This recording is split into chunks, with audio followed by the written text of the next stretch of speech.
Ladies and gentlemen, welcome back to Real Talk Live. I'm Ben Ferguson. Today we have an extra special holiday show. We have a gentleman here that's local. He comes to us from back east. He spent 6 years at Carnegie Mellon as head of the drama department. And right after that, I think he did about 180 network hours of Young and Restless and a few different TV shows down there. And he has come up to Santa Barbara.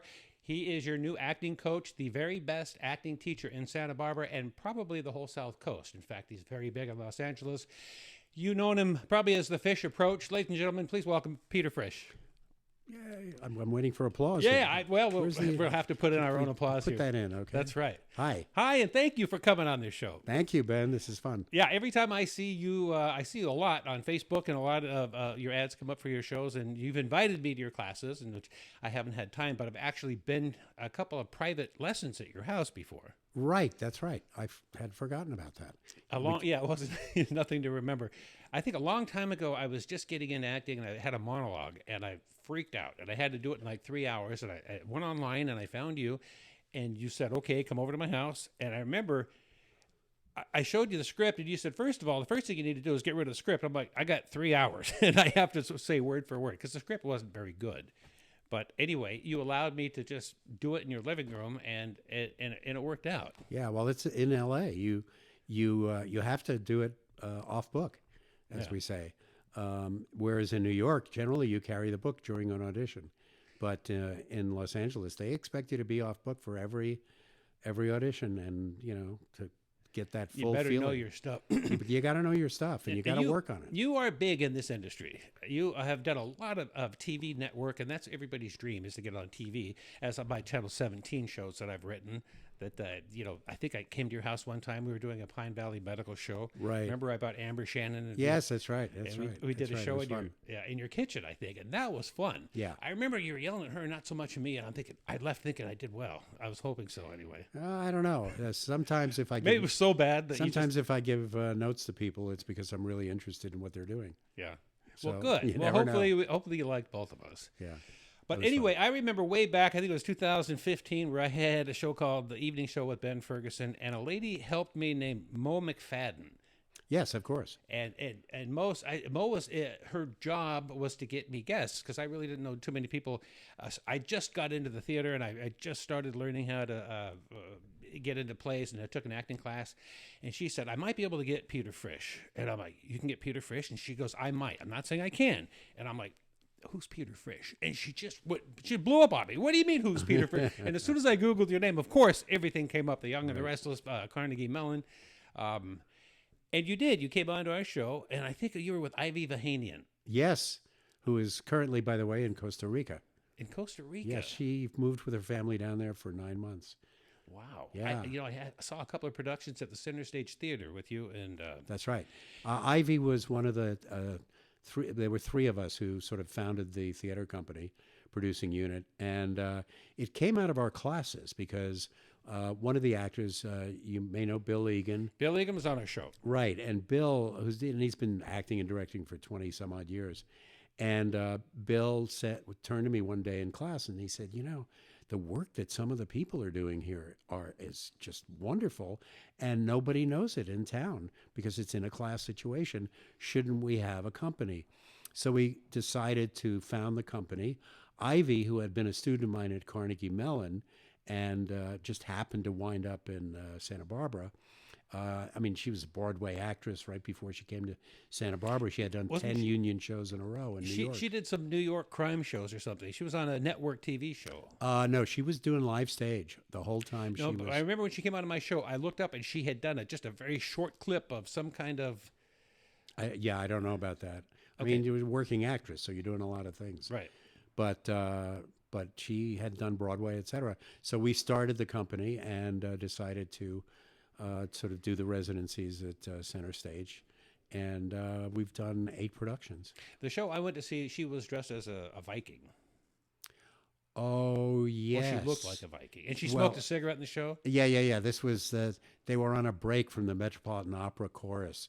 Not chorus, but they were extras in the Metropolitan Opera So they came on with Viking helmets and had a smoke Yeah, outside the incredible. stage door. It was Elaborate costumes on that. yeah, I know. We went down to L.A. for those. Yeah, they didn't look like anything local, not from the costume No, shop. no. We don't have. Now, once I met you, I started, after the talk show, I did a thing called Pine Valley Medical, which was a soap opera I cooked up, and I used the actual Remember it community well? theater. Yeah, and I would call you from time to time and say, hey, Peter, I need a news anchor. And you gave me four. I mean, you always help me, which was so cool. Yeah, But sure. you gave me 4 or 5 people, then we narrowed it down, and 3 or 4 people came from your classroom to be on my show, Right. and they were Well, always... I like helping you, but remember, it's also work for those people. It's practice. It's Well, let me tell you about the people you sent me. They were always there 15 minutes beforehand, and they all knew their lines. I mean, that just shows what you've instilled in them as far as professionalism. well, we try definitely to do that. I mean, I have a whole list of things I call it, a memo of understanding. Right. That I give to people at the beginning of class, and it's 2 full pages of here's what I expect when you're in class. So you're doing I don't want to say private lessons. You're doing private lessons. I do privates. I did a coaching last night. Believe it or not, it started at about 9:15.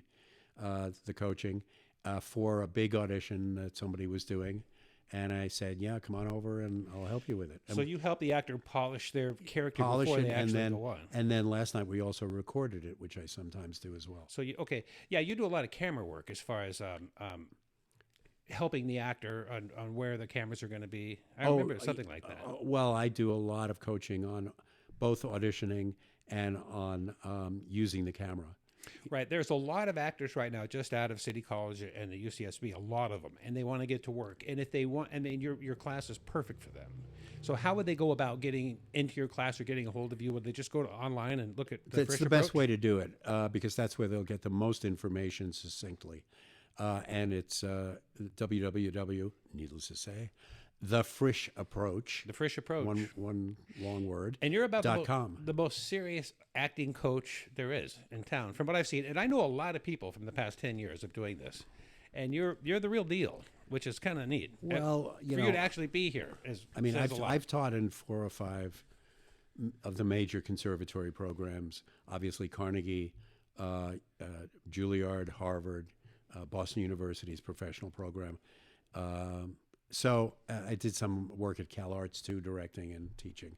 So yeah, that's what we do. We prepare people for the profession, and I work with people in LA in the profession, and because they want to stretch, they want to grow. Right. The really strong actors know that you don't stop being challenged. Right. It's like I play tennis, and top professionals can suddenly develop a little weird hook in their backhand. Well, when you're playing tennis, you always want to play somebody better than you. So, as far as teaching, do you go to like professional actors? That must be nice to work with professional seasoned actors. Oh yeah, and what I like about it the most, frankly, and it's a little bit of an ego thing, is they really appreciate what they're finally getting. Yeah. Because most teaching in this field and most teaching in the arts is pretty vague. Yeah, well, it's standard. When they go through you, they achieve things that they didn't know they were able to do. Now I'm going to read something really quick. Now this was a testimonial, and this is just Where'd you find it's this? not good, Peter. No, this is disaster. Peter is responsible for creating the kind of actor I am today. He taught me how to truly take risks in my world, invest authentically in my characters, and expect nothing but professionalism. The method that Peter taught me is still the one that I use today. He gave me the tools, access emotionally and intellectually to very dense material. He allowed me to see that there is always a way that is truer and deeper than I first imagined. Now, I'm sure you know who that came from. I do. Yep. Yeah, so Julianne Moore, now this is her accepting The Oscar in 2015. Oscar in 2015, and you've been with her for how long? Well, I mean, I was her teacher in her junior and senior year in Boston University, which is where she got the most intense work for me.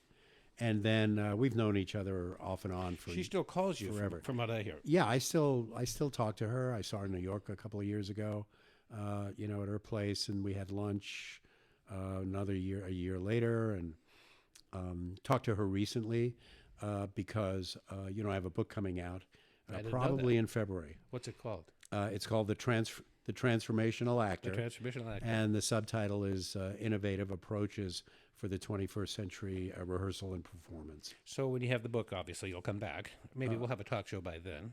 Yeah, sure. Yeah, good. But she consented to write a quote on the book for the cover after reading part of it. So, yeah, she appreciates you. Now, I also read that you've done 160 different productions in New York. Has New York ever called you and say, hey, Peter, can you come out for 8 weeks? Well, if they did, would you? You have to understand that it depends what it is. Depends on what you're doing here, too, And it depends what I'm doing here. If it's long enough and if it's in advance and, I'm not going to... Is it big money? If they want to get somebody like you out there for 6 to 8 weeks? It depends what it is. If it's TV film, it's pretty good money. Right. If it's stage, no. But a lot of times I'm asked to teach workshops. I have a sort of workshops to go thing.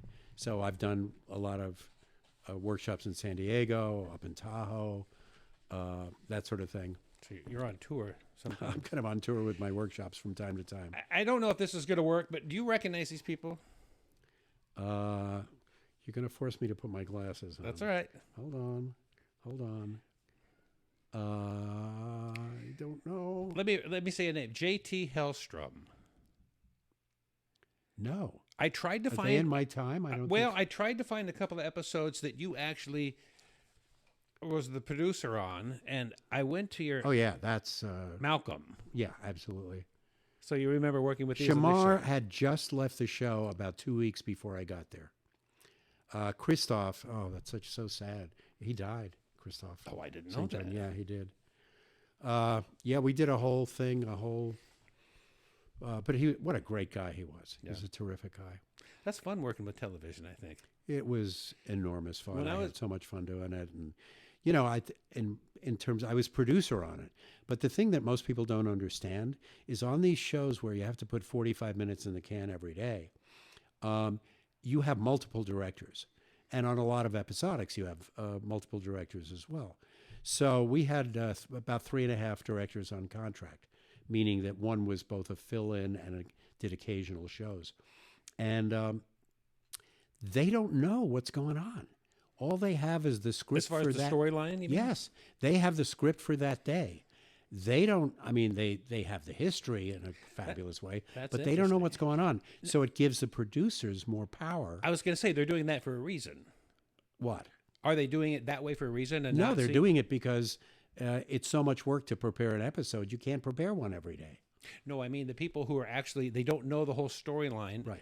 They're not supposed to, right? Are they just supposed to focus in on what the story is for that day? Yeah, they know obviously the backstory. They know the history of the characters, and they're just getting the latest updated day for their work. So the actors have to be extremely professional. I saw a clip from Malcolm, and he was saying that if he was doing a movie or something, they would take maybe 3 days on doing this 10-minute scene, where here they just do a 30 minutes The average in one feature is about 2 minutes a day. Yeah. 2 minutes in the can.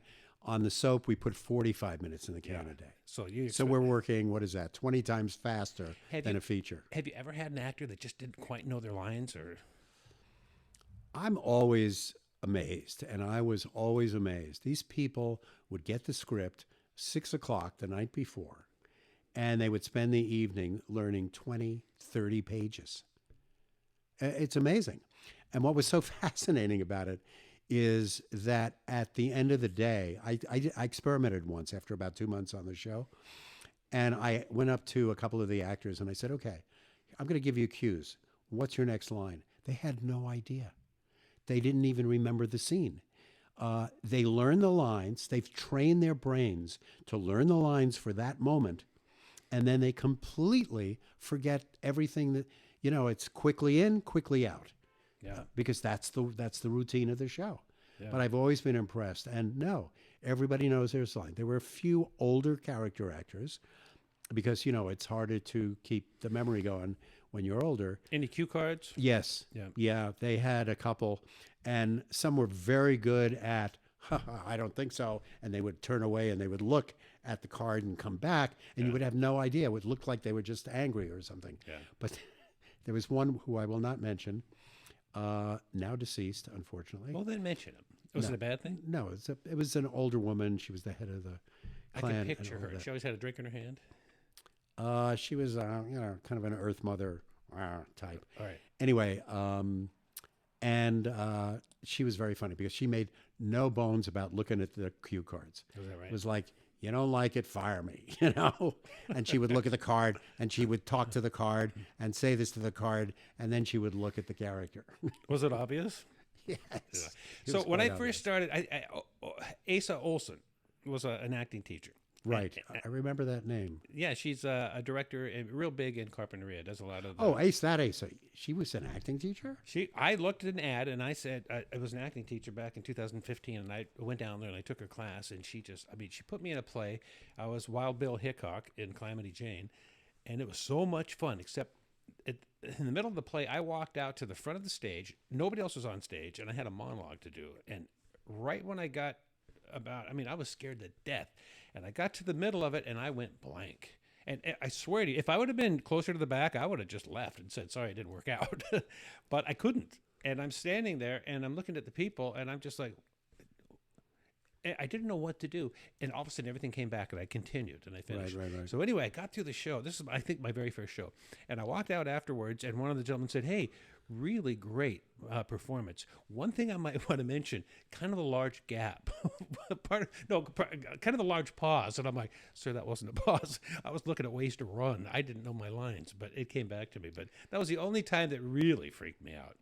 I had a very similar experience, which is an amazing story when I was 15, but I don't think I'll have time to tell the whole story. But it was... Give us a piece of it.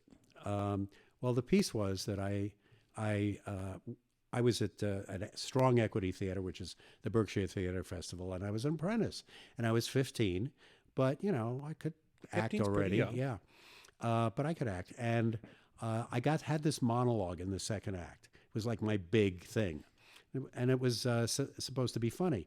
But I never quite understood it. I didn't understand what the joke was, so I had memorized it by rote. And on opening night, I came out there.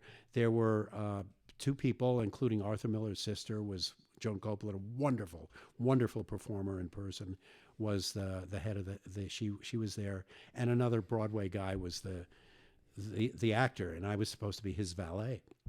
So I come out and say, sir, the whatever is ready. And he says, Joseph, I hear you're getting married. And I have this monologue about the marriage, which basically ends with me saying that I don't really like her. It's a very queer, odd, piece. But I didn't understand the progression or the joke. So on opening night, because I didn't really fully understand it, I opened my mouth and I realized I had no idea where I was, what time it was, what I was doing in Exactly the the stage. feeling I had. Exactly. Totally blank. And I think I'm going to tell a story because I'll try and tell it quickly. I was hysterical. Yeah. I mean, I didn't come back for the curtain call. I wept profusely and ran up and down the Berkshire Hills for the entire time. And finally, at 2 a.m, literally 2 a.m, I'm like 5 miles from the residence. And I think, okay, all right, if I'm going down in the morning, if they'll let me do this, and they'll probably fire me because obviously they can't afford that again, I will come back and figure this out. The next morning at 9:30, I went down to the Playhouse. The director was there, and I apologized profusely. And I said, I am so sorry, but if you're willing So you jammed in the middle of the performance. Oh, I was... You were gone. You were like I was about to I was do. gone. Okay. What I did was I completely was gone. And he said, so, Joseph, tell me about her. And he kept cueing me. And I just nodded and I backed away. I backed off to go backstage. I just nodded and smiled. I had no idea what the hell I was doing. Wow. It was really fun. So I went to the director and I said, if you will work with me, I don't understand the text. I think that's why I went up, why I forgot the lines and all of that. He said, all right, I'll give you one shot tonight. So I thanked him profusely. He had no Yeah, no kidding. No, he didn't have to do that at all. I thought he would say no. And I started to work on it. That night, I got through it. I got a little titter at the end, and I got a little more confident. And night after night, I got confidence in 1 week stock. And then by Friday, I owned the audience. I knew every in and out. I learned about comedy timing. In 1 week, it was the biggest lesson I've ever had in this field. And it was Friday night. And Saturday night, Joan Copeland came to the theater and said, "Oh, my brother is here, Arthur Miller. He's going to be watching the show tonight." And we all went, "Oh, wow, how exciting." You know, Arthur Miller, the great American playwright and all of that. So we did the performance. I just nailed it. I had so much fun doing it. And you really can control an audience. And I learned that in that 5-day period. And, got a huge laugh on the last line. There's nothing better than an audience laughing at your So, stuff. yeah. So afterwards, I hear a knock on the dressing room door after the curtain call. It's not Arthur Miller. No, but Joan Copeland comes in. And she said, "Peter, I just wanted to tell you that my brother said you were his favorite thing in the show." And that's something. So that was one heck of a week from complete panic on a Monday to triumph with one of the greats of the Arthur American Miller's theater saying I was the favorite thing in a show, which was all professionals. Yeah. Now that is a story. How much time do we have? 10 minutes. Good. I wanted to mention. So we're gonna play a game here. One of the prizes is a hoodie that says "Dude, you're making a scene." Now it was a pilot kind of. You're doing some kind of game show thing? Yeah, What is so that? a game show and I did a couple episodes real rough, and I'd love to get into it again. But let me just tell you, find out what your thoughts are. Okay. So I had 2 contestants, right? They came on. I had 4 actors. My problem was they're actors, not improv people, but 4 actors. And here's the gist of it is we bring the contestants in, we show them 3 secret props. Right? We introduce them to the actors, and we show them 3 props, and we say, you must implement these 3 props into your story. Now go off in 15 minutes, write me a 5-minute scene. Right. So then as soon as they're done, we give them a 5-minute table read with the actors, right? This is who we are. 5 minutes, that's it. And we go straight to the set and we film. There's no rehearsing, there's nothing. And at the end of the 30 minutes, they have both debuted their directorial debut, right? And they at the end we saw both their 5-minute shows. It was really cool because they were totally different. Right. And anyway, what do you think about that? It's kind of like whose line is it anyway, but it's more than that. I love that as an exercise. I have often thought there should be a show on television where you gave these kinds of challenges to actors. Well, help me and get that this one on and TV. there were big prizes. Yes. Well, let's do this. Sometime call me in. Let's do this show at one of your workshops. Well, here's what you should do. You should do this as a little pilot. Film a 5-minute sizzle reel. I don't know, people listening may not know what that is, but basically when you're trying to sell something in Hollywood, very often you do a 3 to 5 minute sizzle reel. Real quick, right. Which is a quick example, but well done. Right. It's got to be well done of the kind of show you want to do. And you send that sizzle reel off to the right people. I think that's something people would watch. Anyway, this is the hoodie, the brand new hoodie that you will be playing for. That's very cute. Yes. So I have some shows. It's called How Well Do You Know Your Restaurants in Santa Barbara? So we go all the way back to the it's good. You know, if I say McDonald's, Burger King, House of Swords, you would say House of Swords isn't a real restaurant. Oh, I see. Right. Actually, no, we're going to do it differently. We're going to say McDonald's, House of Swords, or Clam House. You would say McDonald's is a restaurant. I just said it to you. So wrong. I should be You're going to pick out the restaurant. I should do the positive, not the negative. The one that is there. All right. So real quick, left-hand turn. You left my heart, left at Albuquerque's. That's a restaurant? One of them is. Oh, see, I thought that was one sentence. I'm sorry. I'm going to name 3 restaurants. Thank you. 2 One at a really time. aren't. One is correct. Left-hand turn. You left my heart, left at Albuquerque's. Say left at Albuquerque's. Left-hand turn? Say left at Albuquerque's. Left at Albuquerque? That's good. You got the first one right. The next one. I don't think so, but okay. Left at Albuquerque's. That was on State Street. I used to go there. It was Well, that's what I'm saying is that was a... Oh, that's right. We're doing the positive. I'm We're sorry. doing the positive Because I knew ones. left on... Yeah. I knew that was... Okay. my game show skills are kind of... All right. Nico Savage Bistro. Montecito Bistro, Olive Mill Bistro. The one that is Montecito. No, Olive Mill. Olive Mill. Yes, You got it right. I know it wasn't. The You know, first Randy one. Rouse came the other day, Yeah. and the mayor elect, he got everything. He answered every question. I was giving him stuff, on my table. As he was walking to his car, he won everything. Well, if Randy, I mean, of all people, I suppose with Paradise. been a restaurateur Right. here in town for 30 years. Little Bit of Heaven, Little Audrey's, little known fact. Little Audrey's? That's correct. Yes. Spike's, Glendora's, or Nolita. Now this one was in Goleta, so Spike's, Glendora.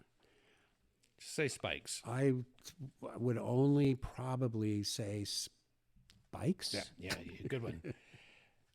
Geezers, Teasers, or Pleasers. Teasers. Nice. Chart House, Blue House, Cat House. That would be a very interesting restaurant if it were Cat House, but I think it's Chart House. You are correct. We're getting to the end here. Starfish, clams, oysters. Now, this was over in Upper State Street in that parking lot. That's a tough Well, just the best name would be Starfish. It would be, but in this case, Oysters was the restaurant. Oysters. That's oh right. Wait, I'm thinking. That's all right. I have one sort of question at the remember. end that you might be able to take everything. I also have a chocolate orange thing. If you get the last one right, you get everything. You were too funny. Aloha Bobby and Rose, Hawaiian Aloha, or Aloha Burgers.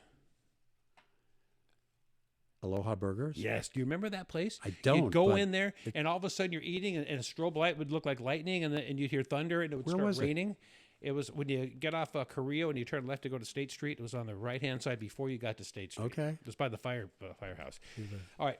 Now, this is for everything. This is for this and for the chocolate orange, which is the coolest thing in the world. I don't know if you've ever had them, but they break up in sections. I really like this stuff. Anyway, I'm going to read you a quote. And if you can tell me who wrote this quote, you win everything. If not, not. My heart is in the work. Andrew Carnegie. Nice. Nice. Oh, I almost knocked this over. You are a winner. Oh my God. That's awfully nice of yeah, you. Andrew Carnegie, I 50-50 shot you'd get that right. This is great. But that's from your days at Carnegie Mellon. Absolutely, and that a very important thing. And I also visited his birthplace, which is in Dunfermline in Scotland, just north of Edinburgh. You know, I read about right in the middle of his whole industrial craze. He went to Scotland when the business here was the people were uprising and they were having. Remember, they were first killing people. Dunfermline had the first Carnegie Hall. I didn't know that. It's adorable. It's probably seats about 140 people, and it's a little thing with a little balcony. I went to Manhattan a couple years ago, and I didn't know what I was doing, but I only had 3 days there, so I took a train all the way to the top just to go to the park, and there was Carnegie Hall, and I'm like, wow, yeah, that's a beautiful. And the park's right there, but Let me give you an interesting observation about Andrew Carnegie. Yes. So he was born in this house, which is not in Dunfermline, but outside, probably a mile outside. And across the street are the ruins. Real quick, I don't want to interrupt, but I have to. Carnegie Hall is the industrial magnate who was in charge of all the steel. Andrew Carnegie. And he's the one that made skyscrapers go up in the air. Oh, yeah, yeah. And then he put Carnegie did libraries in every right. city of the United States. And he brought all the... he's a good man. all the people, well... He had some labor problems. There were some labor problems, yes. Pinkerton Police, he hired them. Remember that? That's right. Yeah. They had a rough few days there. Yeah, he did. But he was a marvelous. Obviously, he was brilliant. So he grew up, and facing him was Macbeth's castle, Macduff. You know, that whole lineage from the medieval times. Uh-huh. The ruins were significant. I mean, they weren't like some of the beautiful churches or things like that. They were significant. But here he is in a house growing up opposite the biggest power in the entire, in Scotland. And I believe that one of the reasons he had the appetite to be, king of the industrial world was that he grew up opposite the ruins of the most powerful people in Scotland. and there's nobody else around. There's something to be told. I was talking to Randy Rouse the other day about the book, The Secret, and the frequencies and what we keep in our subconscious and what we bring to ourselves. And I think there's some truth there. And I think that's what you're saying. I mean, if he lived next to that, he saw it possible for himself to do the same thing. Yes. Yeah. Yeah, exactly. That's what I'm trying to do with this talk show. I'm trying to subconsciously and consciously bring it to me. Yes, well, it is here. Yeah, it sure is. But Carnegie, he is I've since, like, we got about one more minute left. He's one of my. I liked him. I know there's a lot of bad things that happen as far as labor and whatnot, but he went for it, and then he put. Well, I mean, he's kind of like Mike Tobes was in this town. I remember Mike. You know, you acquire that wealth, and then you really understand we've got to give back. And he put Carnegie libraries in almost every city in the United States. And the first Carnegie Library was also in Dunfermline. Wow. Adorable little thing and all of that. And then he spread it all around the world. The libraries, exactly. Yeah. And there's the Carnegie Library, and it's Carnegie. Carnegie. Yes. Sorry. I would once I went to Scotland and I realized. You said Carnegie? It's, yeah. So, right. So in New York, of course, everybody calls it Carnegie Hall. And I keep correcting everybody and saying Carnegie. It's actually Carnegie. Carnegie. Carnegie. With the shamrock. Yeah. So listen, we have 20 seconds left. Let's talk about Shamrock somewhere else. All right, shillelagh is what I meant. Let's talk about your class real quick. Frisch approach. The Frisch approach, yes. And how do people get to you? They go online. Peter Frisch. www. The Frisch approach. Winter spring session begins January 23rd. January 23rd. I read that. And I have an evening class here in Santa Barbara. He is the absolute real deal. Whether you're a polished actor or you're just out of the drama department at the UCSB, this is the class to be in. Yeah, I know for firsthand because I've worked with your people. Yeah, I do serious work. Yeah, I mean, and let me know if I can come in. We'll do the game show sometime in your class if you ever think that might be possible. That's funny. Sometime. Well, might be amusing. Yeah, it'd be fun. Be a lot of fun. Yeah. Are we all out? We're over time. Anyway, guys, thanks very much. Thank you again, Peter Frisch, for showing up, and we'll see you next time. Pleasure, Ben. Take care. When your book's written. And thank you all for joining us. Happy holidays. We'll talk to you later.